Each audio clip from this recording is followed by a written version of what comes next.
all I want to try to do today is like have a few different models of breathing, which kind of gives you an understanding that you can apply naturally later on. Everything that we do, you know, like if we're making Shotokan Karate, this is kind of just a model of movement that we can later kind of, you know, apply in a much more natural way. We wouldn't be doing this, nor would we be making a stance. It's just a model of practice that we can then help to learn how to use our body.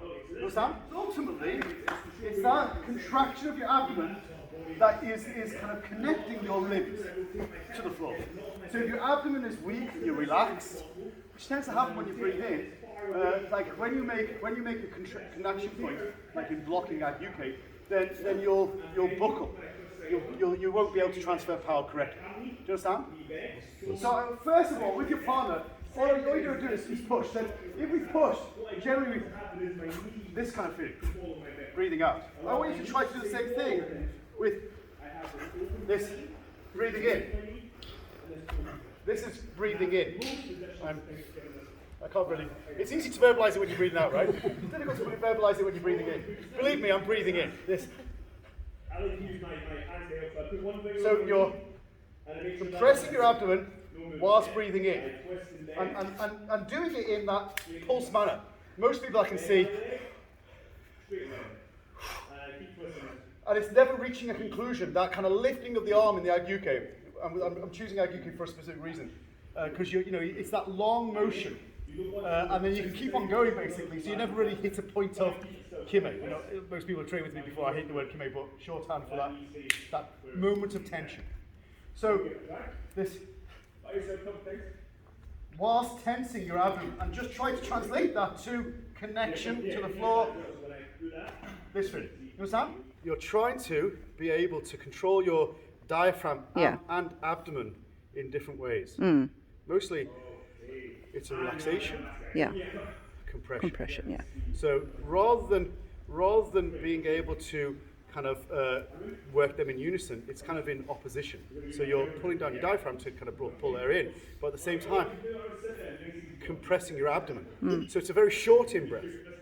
Just like that point of Kime is if you think about pulse breath, it's a very short exhalation. This is a short inhalation. Okay. So your abdomen is tensing whilst you're pulling down your diaphragm, and it actually brings you close to brings your body mass down.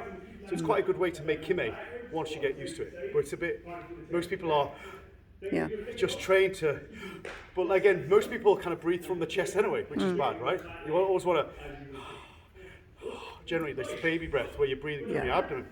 So it's pulling down, but we're pulling down and tensing at the same time.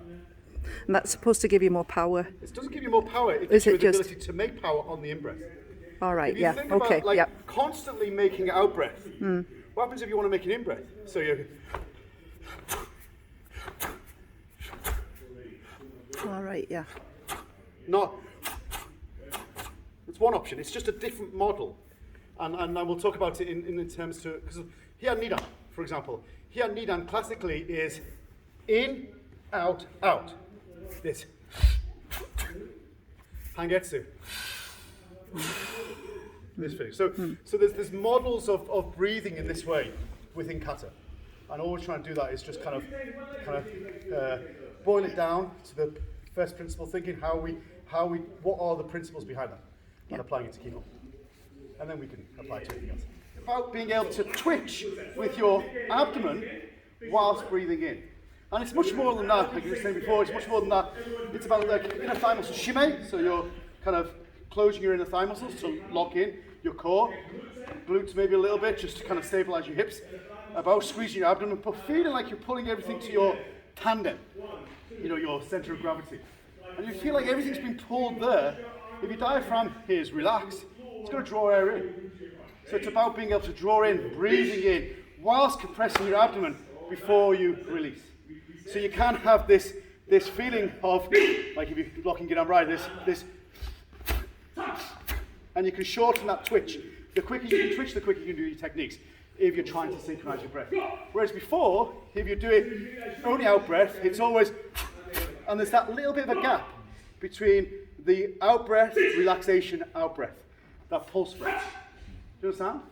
So to be able to breathe, to make Kime on the in-breath, and then immediately Kime on the out-breath, it's going to kind of produce a little bit more fluidity. Don't worry about kind of making more forward motion. Don't worry about making power, really. All I want you to do is think about how you're going to tense your abdomen, tense, relax, tense.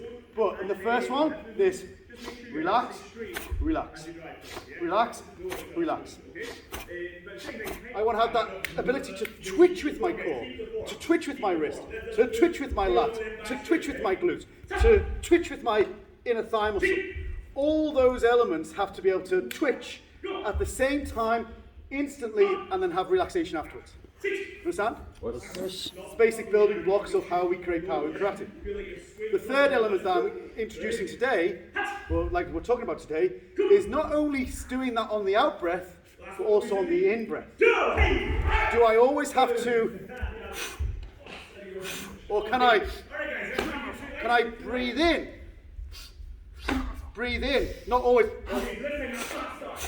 This. So I'm hitting him on the in-breath.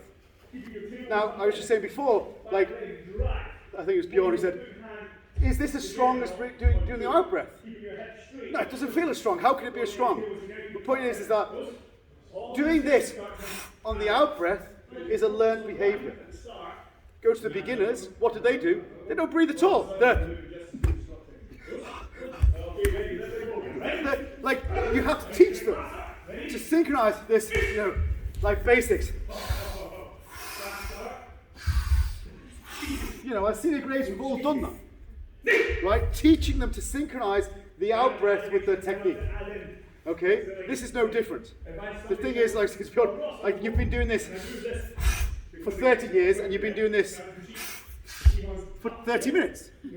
Okay, one's going to feel stronger, one's not going to feel stronger. But it's a learned behavior.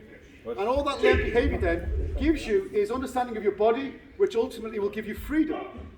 By understanding different ways of conceptualizing your body, different modes, models of using your body, it then gives you the ability to use your body in many, many different ways. So that's all you're trying to do. And this is a part of a lot of kata movements. Right from here, Nidan, breathing in on the point of execution, not always out.